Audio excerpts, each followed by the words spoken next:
And there were a large number of coronavirus numbers reported by the state health department with nearly 1,000 new cases.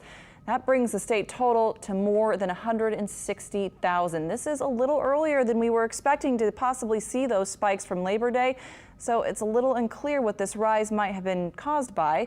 There were also 29 new deaths in the last 24 hours, while those in the hospital and on ventilators fell.